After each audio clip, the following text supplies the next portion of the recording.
Et oui, téléspectateurs, téléspectatrices, mesdames, mesdemoiselles, messieurs, effectivement, Marc Mapingu, deuxième partie. Il fallait bien, vous savez que nous sommes là depuis 18 heures, il fallait qu'on pense aller dîner. Marc Mapingu, merci encore d'accepter et rester aussi tard pour Ebakacho. Marc Mapingu, je vais revenir rapidement. Nous parlions tout à l'heure de la diaspora, le message 2017.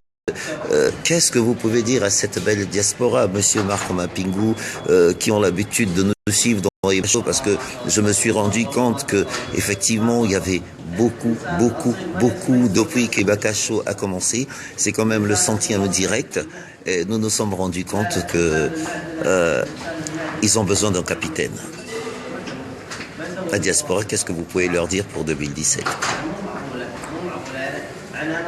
Avant d'avoir un capitaine, je pense que ce qui est essentiel pour la diaspora aujourd'hui, c'est l'unité. Rien que l'unité. Une diaspora, en résumant un peu, c'est quand même des gens qui ont quitté leur pays pour des raisons multiples et qui sont quelquefois dispersés dans le monde. Et dans notre cas, il y en a qui ont quitté, comme je l'ai dit tout à l'heure, pour des raisons politiques, des raisons économiques, des raisons de grande aventure. Après tout, il faut aller plus loin, comme on dit, chercher la vie et repartir un jour dans le pays. Je crois que nous tous, nous avons une seule et même ambition, c'est de repartir un jour dans le pays. Alors, que dire aux uns aux autres? Tout simplement de photographier le monde dans lequel nous vivons, qui est un monde de grande technologie, qui est un monde d'émergence, qui est un monde de grandes idées, et tout faire pour que, après avoir photographié ce monde-là, nous amenions ces images dans notre pays pour le bâtir. C'est comme ça que les grands aventuriers, les grands aventuriers comme Magellan et tout le reste, déjà dans les siècles passés, ont bâti des empires parce qu'ils ont eu l'occasion de bouger, ils ont eu l'occasion de voyager et ils ont eu l'occasion d'apporter de là où ils étaient ce qu'ils ont pu photographier, ce qu'ils ont pu avoir. Et c'est ça notre rôle aussi demain. Moi je suis de ceux qui pensent que demain le Congo changera. Je suis de ceux qui pensent que demain les choses réelles, importantes se passeront pour le pays. Et donc on a besoin de nous, on a besoin de cette diaspora qui sera de mon point de vue formée, cultivée, et chacun apportera ce qu'il aura appris. Monsieur Marc Mapingu, je vais revenir un tout petit peu sur votre passage, parce que j'ai vu, il y a quelqu'un tout à l'heure sur la première partie qui parlait effectivement, ça vous rattrapez souvent. Je veux juste savoir, poser une question. Monsieur Marc Mapingu, on revient toujours sur votre passé sur l'Issouba, que oui, vous avez été directeur de cabinet de l'Issouba, oui, vous avez été conseiller de l'Issouba, Et réellement, quel était votre rôle? Parce que j'ai l'impression que ce passé, parce que tout à l'heure, dans la première partie, il y a quelqu'un qui vous avait attaqué, monsieur Mapingu, je sais pas, on n'a pas eu l'occasion de... Votre passage chez l'Issouba, monsieur Mapingu, pour ceux qui ne vous connaissent pas, surtout cette nouvelle génération. Bon, le passage avec l'Issouba, que je considère d'abord comme un père, je crois que nous sommes allés politiquement, puisqu'il c'est de ça qu'il s'agit, nous sommes allés à la conférence nationale ensemble avec Pascal Issouba, je veux dire, nous avons été tous à la conférence nationale.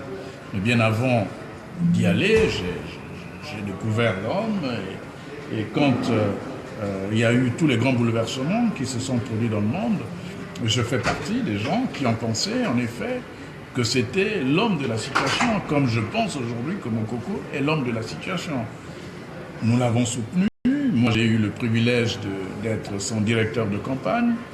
Et quand il a gagné, j'ai été conseiller en communication et aux relations publiques. Mais il faut avouer que je suis un esprit très libre et nos relations ont souvent été des relations quelquefois difficiles. Parce que je pensais que, et je l'ai dit d'ailleurs, j'ai démissionné, je pensais que Lissouba était entouré par des gens que je considérais moi comme une camarilla, des mauvais conseillers, et qui lui ont pas rendu service. Et j'ai été l'un des premiers à le dire. Et c'est officiel, et j'ai toujours été un esprit libre. Bon, ça bien sûr, vous savez, c'est une formule très connue chez Lacan, les non-dupes errent. C'est-à-dire que ceux qui ne sont pas des larbins, généralement, dans des milieux de pouvoir, ils sont considérés comme les électrons libres, c'est pas des gens qui se tiennent au garde à vous. Et je n'ai pas la tête de quelqu'un, dans ma famille, on n'a pas eu, dans mes origines, les racines d'esclaves ou de quoi que ce soit. Mais je suis quelqu'un qui respecte les autres. Et quand je travaille avec un chef, je connais ma place, mais en même temps, mon devoir, c'est de dire au chef, voilà ce que je pense et tout. Alors, pour des générations qui ne me connaissent pas, je n'ai pas envie de faire aujourd'hui une espèce de publicité. Ce qui est important, c'est qu'ils peuvent fouiller dans ma vie, ils peuvent fouiller les archives d'époque, comment j'ai pu dire à Lissouba que je n'étais pas d'accord avec certaines méthodes que je trouvais autour de lui. Mais nous avons gardé des rapports qui étaient des rapports... mais vraiment, il avait une piété filiale en ce qui me concerne. C'était mon père, et puis voilà. Et alors, le bilan, bien sûr, il y a ce que les socialistes appelaient, ce que les socialistes appelaient le droit d'inventaire. Il y a eu un bilan, il y a eu des gens qui ont posé des actes. Bon, demain, l'histoire dira, est-ce que Mapingou a eu un rôle où il a pris de l'argent de l'État, où il s'est enrichi, ou est-ce que... Alors, de ce point de vue, je ne vois pas... Pour tout vous dire, je n'avais même pas de bureau à la présidence. Ah bon? Voilà. Donc, déjà, pour tout vous dire, Mais, quand le président Lissouba est tombé, je suis allé le voir à la rue Prony, et il m'a dit, fiston, si seulement je t'avais écouté. Et en effet, voilà, mais ça c'est l'histoire. Et je pense qu'aujourd'hui, la question de fond, ce n'est pas Lissouba.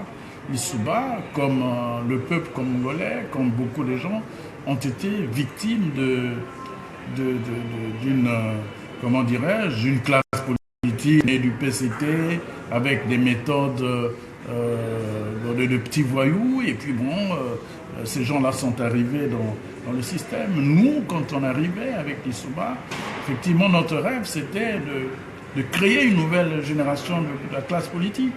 Mais, comme je dis souvent, Lissouba a fait avec ce qu'il a trouvé sur le terrain, c'est-à-dire cette politique aérienne qui venait depuis le PCT et qui était là et qui, en dernière instance, ces gens-là s'appellent les Mwamba, ils s'appellent tous ces gens-là qui ont rejoint leur maître finalement. Sassou Nguesso est leur maître, c'est lui qui les a créés. Ils sont repartis vers leur père fondateur. Et je le dis, je suis un homme libre, je ne dois rien à ces gens-là, je ne dois rien à personne. Sinon, à Dieu qui m'a... et à mes parents et à mes amis comme vous qui me soutiennent, etc.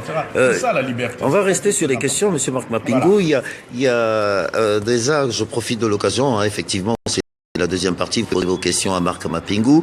Il y a Reza déjà qui dit « Bonsoir le grand Bob, s'il te plaît, peux-tu poser la question à M. Marc Mapingou s'il est prêt à assumer la tête d'une vraie diaspora ?» Merci mon grand Bob Ebaka. Est-ce que vous êtes prêt, M. Marc Mapingou, à assumer la tête d'une vraie diaspora? Nous avons répondu, j'ai déjà répondu à cette question depuis longtemps. Tout à l'heure, j'ai répondu encore à la question. Et j'ai dit, d'aucuns pensaient que j'hésitais, que j'avais peur et tout ça. Non, non, je peux prendre mes responsabilités. Mais la grande question, c'est que je suis un démocrate. Je ne veux pas que ça se passe dans une espèce de combinaison où certains de mes amis se retrouvent pour dire « bon, désormais, c'est toi le chef ». Non, moi j'ai envie que ça se passe dans un cadre ouvert, dans un cadre démocratique où quelques candidats qui ont certainement des ambitions, se retrouver en disant, bon, chacun avec un projet, comme ça se passe dans les grandes démocraties. Si j'ai un projet pour la diaspora, je dirais, bon, notre objectif, c'est libérer le pays. Voilà mon projet, voilà mon programme, voilà comment je tiens pendant 2 ans à avancer. Mais sinon, si ce n'est pas comme ça, entre nous, il faut éviter de rentrer dans des situations qui nous font perdre du temps. Regardez ce que vous faites, monsieur Bobé Bakara. Ce que vous faites, ce que font d'autres, Mobébissi, Brazza News, Zengamambu, Congo Liberty, Giana TV, Juste en bas, Radio Tambatam, Radio Tab, effectivement, on est nombreux. Vous faites un travail formidable, mais vous participez à ce combat de façon extraordinaire. Vous avez compris les outils de cette époque, Internet, Facebook, tout ce que l'on veut. Vous avez compris que les réseaux sociaux, c'était l'outil de cette époque. Les connexions aujourd'hui font que, pendant que nous parlions, dans le fin fond village de l'Alikwala, on nous suive. Et bon, mais déjà cette maîtrise-là et cette envie de vous battre, de consacrer votre temps gratuitement. Regardez, à cette heure-ci, vous aurez pu être à Reims avec votre famille, vous êtes là, avec moi, en train de parler du Congo. Moi, je pense que ça, c'est 1000 fois plus important que s'autoproclamer chef, vouloir être chef de bataillon ou tout ce que l'on veut, etc. Nous avons un combat aujourd'hui, c'est libérer le pays et chacun doit contribuer. Maintenant, si, en effet, on a besoin de main dans la diaspora, puis la diaspora, elle est complexe, et elle est en Chine, elle est à Bamako, elle est je ne sais pas où. C'est quand même une ambition de se dire, je vais être le chef de la diaspora. Et même, quand bien même il y avait une telle ambition, moi je suis pour qu'on aille vers une élection. Donc, M. Mapingou, voilà. Donc, M. Mapingou, aujourd'hui, si nous lançons mais seulement, je ne serai pas l'initiateur de ah non, je dis, si effectivement, voilà. Nous avons Ibaka Chaud, de toutes les façons, qui est là. Je pense que si on arrive à être 1000 par jour, nous sommes tous des Congolais, nous sommes tous de la diaspora. Si nous arrivons à nous organiser, à préparer une élection, je vais voir avec tous nos amis d'Ibaka Chaud. Je profite de l'occasion à vous remercier tous. Stella Loutaya, bonsoir à toi. Sylvia Mongo, bonsoir à toi. Siliana Goma, je n'oublierai pas Magalim Banga Foutou. Et bien sûr, tous les autres qui sont embranchés, vous savez que le staff, l'équipe qui gagne ne se change point. Monsieur Marc Mapingou, comprenez, je suis là, effectivement, je suis en train de lire les commentaires, effectivement, le monde ne fait qu'arriver. La nébuleuse, bonsoir à toi, bien sûr, du côté de Séoul. Monsieur Marc Mapingou, je vais vous poser une question simple. Le Congo, effectivement, on en a parlé dans la première partie de l'émission. 24, il y a eu la pluie. 25, les enfants n'ont pas passé Noël. La bonne année arrive, nous savons très bien la situation qui se passe au Congo. Monsieur Marc Mapingou, quel message vous pouvez transmettre à cette génération qui attend depuis longtemps que cette diaspora essaye de faire quelque chose? Monsieur Marc Mapingou, un message pour ceux qui sont du côté de Brazzaville, du côté de Pointe-Noire, du côté de Dolisie, du côté de l'OTT, du côté de Nfilou, Simon, Gomatete, Kibosi, Kibwende, Madia, Matumbu, je n'oublierai pas du côté de Maseka, Mvouti. Effectivement, vous êtes tellement nombreux. Monsieur Marc Mapingou, qu'est-ce que vous pouvez transmettre à ce peuple avec autant de souffrance, si je puis me permettre? De peur de me reprendre 1000 fois, j'ai déjà dit ici que il faut que ceux qui sont à l'extérieur, déjà, que ceux qui sont plutôt au pays, à l'intérieur du Congo, comprennent que dans chacun de nous, dans chaque Congolais de l'extérieur, dans chaque Congolais de l'intérieur, nous avons quelque chose de commun, c'est l'amour de ce pays. Et personne n'a le monopole de cet amour. Il est en nous. Comme disait la chanson, il y a en chacun de nous quelque chose du Congo. Et cette chose-là, elle est tellement mythique, tellement mystérieuse, qu'on ne peut pas l'échanger avec quoi que ce soit. C'est pour ça que j'ai toujours estimé que l'unité autour du pays, grandes valeurs qui portent le pays, l'unité autour de l'amour du pays et de l'amour des Congolais, c'est-à-dire cette fraternité. Je pense qu'il n'y a que cela. Il n'y a que dans la fraternité que nous pourrons construire un grand pays.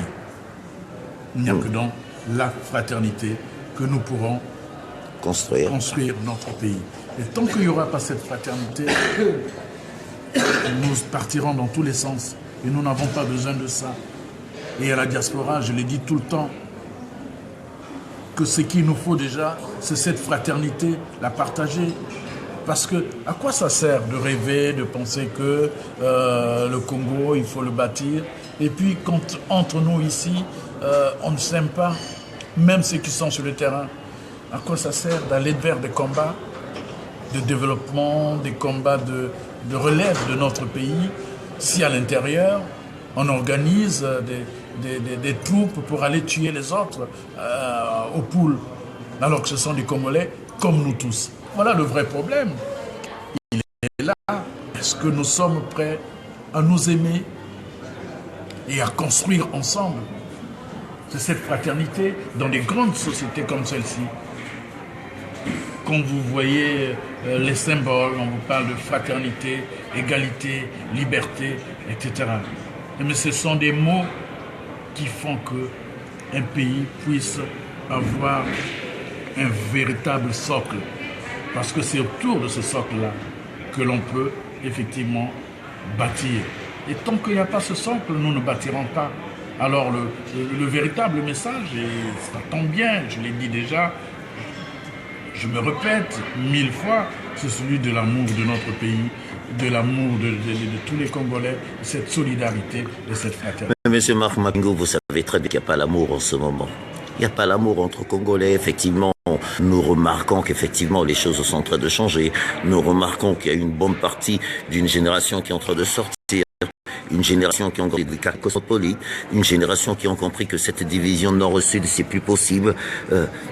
Comment faire aujourd'hui maintenant pour repartir sur des nouvelles bases, monsieur Marc Mapingo, avec l'expérience? Moi j'espère. Je ne suis pas je ne suis pas un pessimiste. Mokoko nous a démontré que tout était possible au Congo. Un monsieur qui a transcendé les clivages ethniques et qui a fait que les gens du Sud, puisque le débat s'est posé quelquefois en termes dichotomiques, Nord-Sud. Mais voilà qu'un fils du Nord, intègre, rassembleur, avec des grandes valeurs, des grandes idées, un jour s'est dit « je dois et je peux ». Et nous l'avons suivi, parce qu'il avait vécu. Il y a eu la conférence, on a vu comment ce monsieur s'est dit « la République, c'est 1000 fois plus important ». Il y a eu la guerre de 97.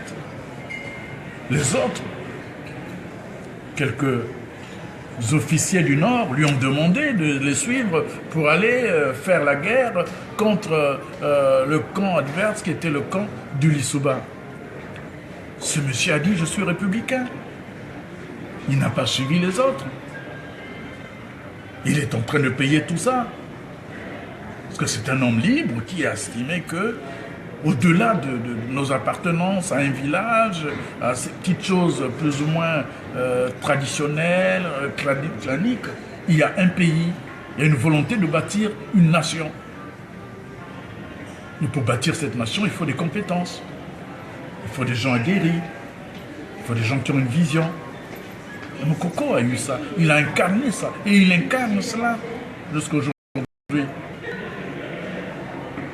Et donc, même le problème nord-sud, à un moment donné, j'ai envie de dire, c'est un problème que les grands bâtisseurs peuvent régler. Et pour le régler, il faut tout simplement être intègre. Il faut être une espèce de modèle, en montrant que dans ma pratique, je peux être ceci sans pour autant demain être ministre et puis remplir votre cabinet des gens de chez vous forcément. Tout à fait. Moi, je pense que la question de l'unité nationale est possible.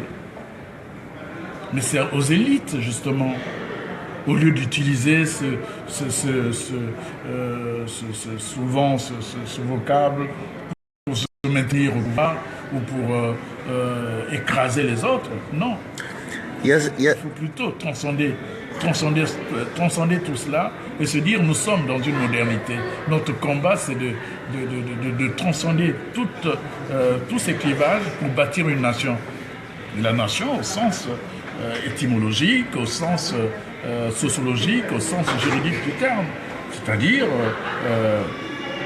l'aboutissement d'un projet commun, des valeurs communes et d'un peuple qui regarde vers la même direction. Effectivement, Monsieur Marc Mapingou, on va revenir sur les questions parce que vous pouvez poser vos questions à Monsieur Marc Mapingou. Je vais prendre la question de Stella Loutaya. Bonsoir à toi, Stella Loutaya. Stella Loutaya dit effectivement, il y a Jacques Okoya en ce moment, donc ce jeune qui était de la garde républicaine, qui a fait beaucoup de déclarations. Il est en train de faire des vidéos explosives en ce moment, qui sera mon prochain invité, bien sûr, dans Eba Cacho. Elle dit qu'est-ce que vous pensez de Jacques qui appelle sa famille, donc sa famille, qu'elle prenne conscience des difficultés de sa population et de ses pleurs? Question de Stella Loutaya. Bon, c'est toujours difficile de parler au nom des autres. Monsieur Jacques, je ne le connais pas. Jacques. Je ne le connais pas. J'ai suivi quelques vidéos. Si je peux me permettre, en tant qu'aîné, tout à fait. Parce que je suis quand même plus âgé que lui. Je lui dirais sa démarche peut apparaître comme la démarche de quelqu'un qui est aigri et qui revendique quelque chose auprès des autres. En communication, en publicité, on appelle ça du teasing. Le teasing, c'est cette stratégie qui consiste à dire je montre ceci aujourd'hui, demain je vais montrer autre chose. Je pense que quand on a des convictions, quand on a posé des actes, qu'on regrette, après tout, la jeunesse peut nous amener souvent à poser des actes, même les plus graves. À partir de ce moment, on vient dans une démocratie comme celle-ci. On va voir les juges, on va au tribunal, on va voir la justice belge en disant « Je suis Monsieur Jacques, je viens du Congo, le pouvoir a abusé de moi et je me suis mis dans une forme d'engrenage où psychologiquement j'ai des remords. Mais en même temps, je porte plainte contre ce régime parce qu'il y a des choses qu'ils ont faites. On ne se met pas debout tous les jours en disant « Demain, je vais dire ceci, après-demain, je vais dire cela ». Moi, le jour où j'ai eu des problèmes, on m'a accusé de n'importe quoi. De coup d'État, vieux. Voilà, j'ai porté plainte. Le 15 mars, je crois que nous serons au tribunal, ici à Paris, avec les gens de ce site-là, le site officiel du Congo. Parce que j'ai porté plainte, j'ai pris mes responsabilités. Je me sens innocent. J'ai dit, nous sommes dans une démocratie, mais la démocratie, elle ne se fait pas sur les réseaux sociaux en disant oui, demain je vais dire ceci, ah oui. Bon, sinon c'est léger. S'il y a un conseil, à donner à cet enfant, parce qu'il a 36 ans. Qu'il aille à la justice. D'accord. À la justice belge ou française. Le Congo est reconnu sur ses affaires de torture. C'est un régime qui a sur son passif cette affaire des disparus du beach, etc. Donc qu'il aille en disant, écoutez, je suis un jeune Congolais, j'ai travaillé, je n'étais pas à la garde républicaine, voilà les actes que j'ai posés, je regrette, je me repentis auprès du curé ou d'un psychologue pour je ne sais pas quoi, mais fondamentalement, je dénonce ça, il ne faut pas que ça continue, et à partir de ce moment, il aura fait un plus. Mais sinon, écoutez, tout le monde peut se retrouver devant son miroir et puis faire chanter ceux qui ont de l'argent en disant ah oui, le fils de X a l'argent, donc il y a l'Enguiri. C'est un discours qui est un discours léger, je pense. Ce qui est important, c'est oui, tu es là, ok, tu as quels éléments de plus? Qu'est-ce que tu veux faire pour aider ton pays? Est-ce que tu es prêt, même si tu dois faire la prison parce que tu auras dit j'ai tué 2 ou 3 personnes, est-ce que tu es prêt à le faire pour le pays? À partir de ce moment-là, les gens responsables se disent bon voilà, mais sinon il ne faut pas perdre du temps aux gens en disant j'ai fait ceci, demain je dirai cela, etc.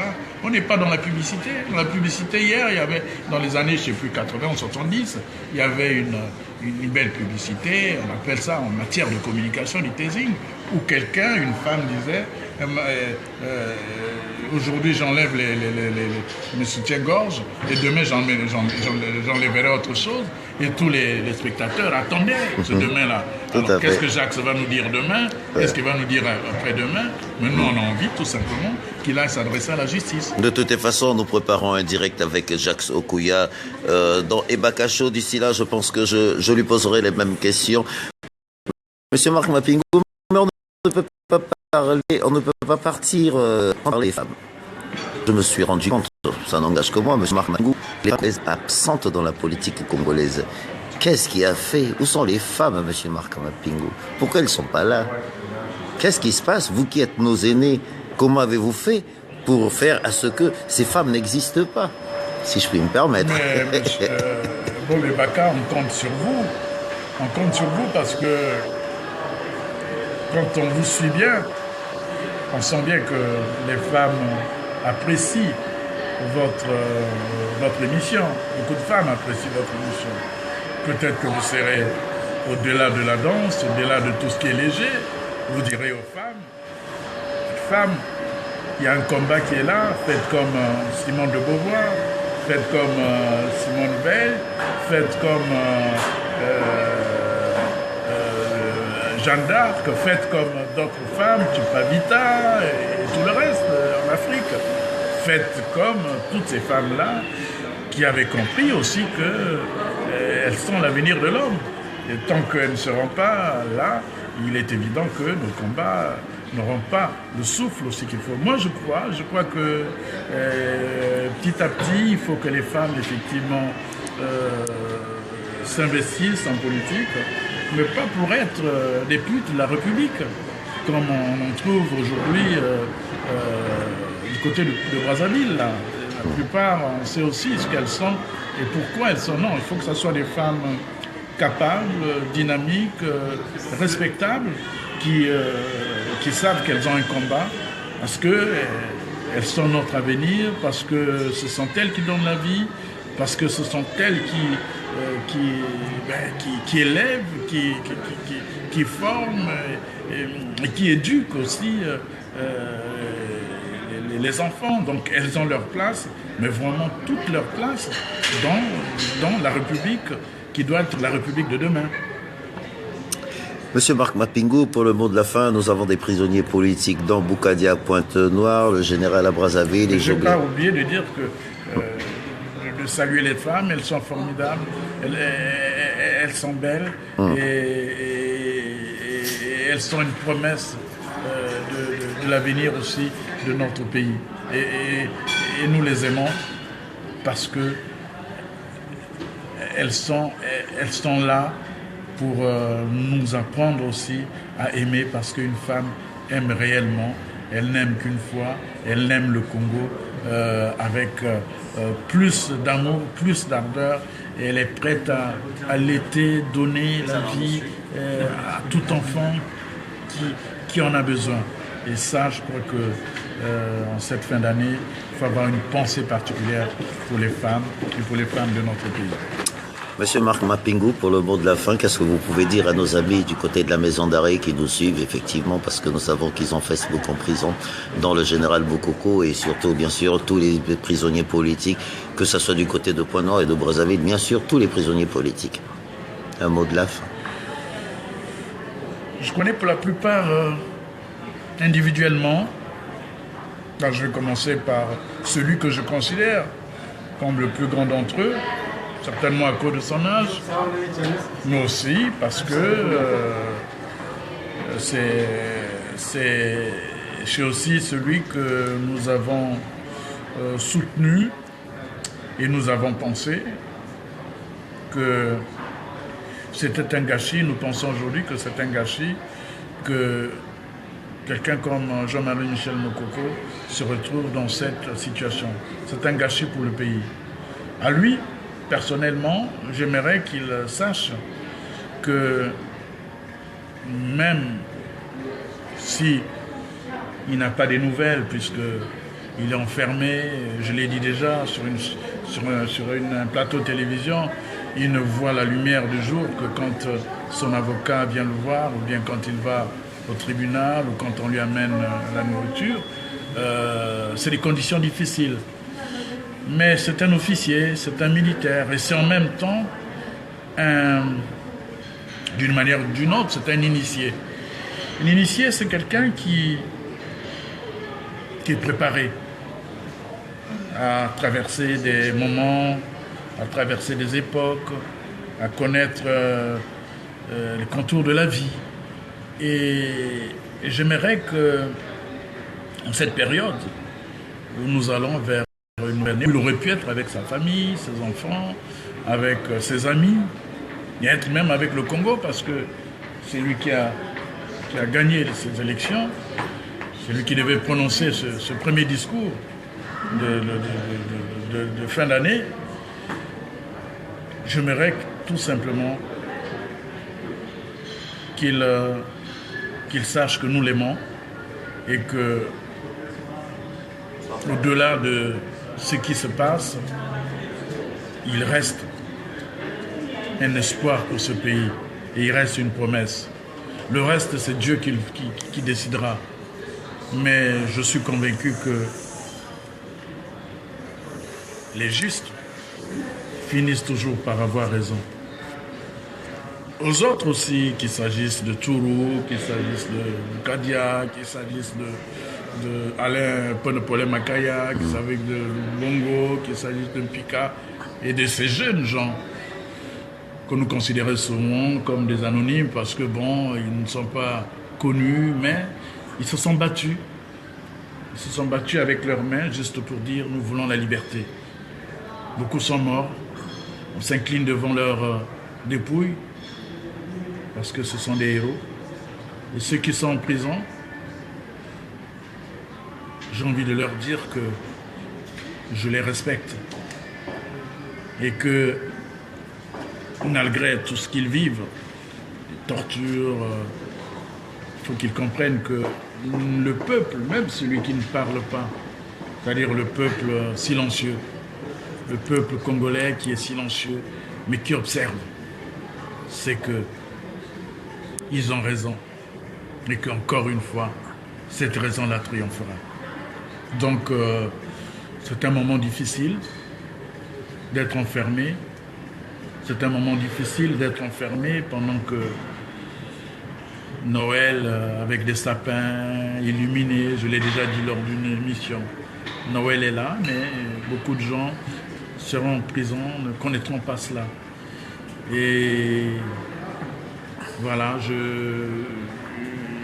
c'est avec beaucoup d'émotion que j'y pense. Hein, Il y a Stella Lutaya qui dit gardons espoir, d'esprit à bien, Igueta. Voilà, je crois que c'est ça. Voilà. Quelqu'un a trouvé le meilleur mot. Voilà. Gardons espoir. Gardons espoir. Voilà. Très chers compatriotes, c'était la deuxième partie. En tout cas, la centième, le 100e direct, si je puis me permettre.